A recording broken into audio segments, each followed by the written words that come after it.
Hello বন্ধুগণ, কেমন আছেন সবাই? আশা করি ভালো আছেন। আমিও ভালো আছি। নতুন একটা দিনে নতুন একটা ব্লগে সবাইকে স্বাগত।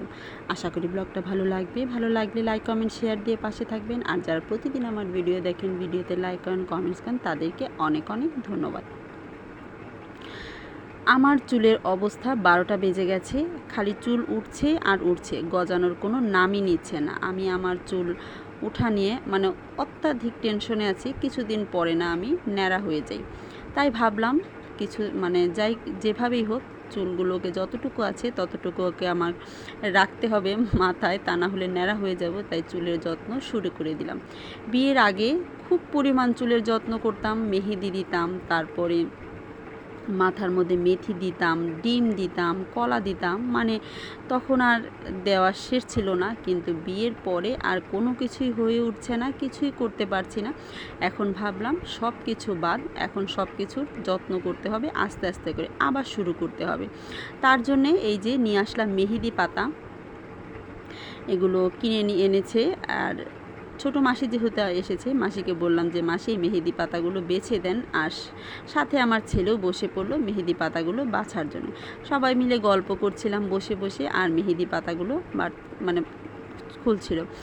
আর একটা বাটি নিয়েছিলাম, ভালো সুন্দর একটা বাটি, যে কি ওইভাবে যাতে করে বাটির মধ্যে রাখা যায়। কিন্তু আমার ছেলে তার যে গাড়ি আছে, গাড়ির পেছনের যে অংশ সেটার মধ্যে রাখতে বলল, তা না হলে চিৎকার শুরু করে দিয়েছে। তার জন্যে ওর গাড়ির যে পেছনের যে অংশটাকে সেটা খুলে এটার মধ্যে রাখলাম আর কি। এই যে দেখুন মাসি সুন্দর করে এগুলোকে ছাড়িয়ে নিচ্ছে একটা একটা করে। চুলের যত্ন করলে দেখছি আর কি আমার চুল আর একদমই থাকবে না। আর চুলের মেহেদিটা দিলে হয় কি, গোড়াটা অনেক শক্ত হয় আর চুলের কালারটা অন্যরকম হয়ে যায় আর কি। আমার চুলগুলো এমনিতেই লাল, কিন্তু মেহেদিটা দিলে আর একটু সাথে যুক্ত হয়ে অন্যরকম লাল হয় আর কি। এই যে দেখুন সুন্দর করে এগুলোকে বেছে নিয়েছে। এখন এটাকে দিয়ে দিচ্ছে হলো ব্লেন্ডারের মধ্যে। ব্লেন্ডারে সম্পূর্ণ আটবে না বলে অল্প কয়েকটা করে দিয়ে দিয়েছে, আর সাথে একটু জল অ্যাড করে দিয়েছে। খুব বেশি ঘন করব না, একটু লিকুইডের মতোই থাকবে, যার জন্য একটু বেশি করেই জল দিয়ে দিলাম। এখন এটাকে ব্লেন্ড করে নেব।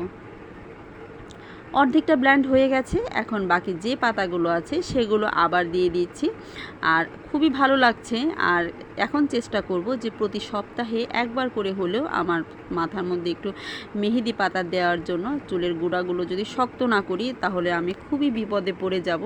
আর চেষ্টা করব আগের মতো মেথি, তারপরে ডিম, তারপরে কলা, এগুলো আস্তে আস্তে করে এক এক দিন এক একটা করে দেওয়ার জন্য। আবার সমস্যাও আছে, বেশি দিলে আবার ঠান্ডা লেগে যাবে, দেখা যাবে ঠান্ডার প্রবলেমটা বেড়ে যাবে, যার ফলে সব দিকেই প্রবলেম।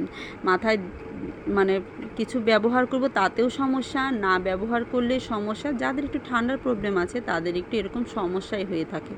এই যে দেখুন ব্লেন্ড করা হয়ে গেছে। এখন করব হলো মাথায় দিব। আর একা একা দেওয়া তো সম্ভব না মাথায়, তাই ছোটো মাসিকে বললাম যে আপনি আমার মাথায় এগুলোকে দিয়ে দেন, আর দেখা যাক মেহেদিটা কেমন কালার আসে। কারণ অনেক মেহেদির তো কালার খুব কম আসে, আবার অনেক মেহেদির আছে কালার বেশি আসে। এটি দেখা যাক কেমন হয় আর কি। আমি এখানে মাথার মধ্যে ছোটো মাসি দিয়ে দিচ্ছিল, আর আমি বসে বসে আমি ভিডিও দেখছিলাম, যে কত দিদিরা আছে তাদের যে ভিডিওগুলো সেগুলো বসে বসে দেখছিলাম। আর মাসি এগুলো মেহেদিগুলো দিয়ে দিচ্ছিল, বেশ আরাম লাগছিল। মাথাটা একদম ঠান্ডা হয়ে গেছিলো। তার যে পরিমাণ গরম, এই মাথা ঠান্ডা করার জন্যে কিন্তু মেহেদিটা খুবই বেস্ট। আপনারা চাইলে কিন্তু দিতে পারেন। আর সবার জন্যই বলছি যে নিজের যত্ন নেওয়াটা কিন্তু খুবই দরকার। আমিও তাই শুরু করে দিলাম নিজের যত্ন নেওয়া, মুখের যত্ন, চুলের যত্ন, সব কিছুর যত্ন আস্তে আস্তে নেওয়া শুরু করেছি। এখন লাগাতার কাজটা করেই নেব। মা দাঁড়িয়ে দাঁড়িয়ে দেখছিল আর কি যেন কথা বলছিল, আর আমি একটু করে ভিডিও করে নিচ্ছিলাম আর কি। আর বললাম না, এত পরিমাণ ঠান্ডা লাগছিল, মাথাটা খুবই শান্তি লাগছিল। আর মাসি দেখাচ্ছিল যে একটু ধরার পরে মেহেদিটা একদম লাল হয়ে গেছে, খুবই ভালো লাগছে, হাতটা একদম লাল হয়ে গেছে, খুবই ভালো লাগছে। আর মেহেদিটা সত্যি কথাও খুব ভালো ছিল। আমিও যখন একটু হাতে ধরে নাড়াচাড়া করছিলাম আমার হাতও অনেক লাল হয়ে গেছিলো। আর কি যেন কি কথা বলে মাসি আর আমি হাসছিলাম। আর এই দেখুন কথা বলতে বলতে আমার মাথায় মেহেদি দেওয়া হয়ে গেছে। আমি ভাবছিলাম যে আমিও দিব, আমার ছোট বোনে দিবে, কিন্তু ও বললো যে না, ও দিবে না, শুধু আমাকে দিয়ে দিলেই হবে। তাই সম্পূর্ণটা আমিই দিয়ে দিলাম। আর কিছু অংশ রয়ে গিয়েছিল, তখন ও বলল যে আমি মাথায় দিব না, হাতে দিব আর কি।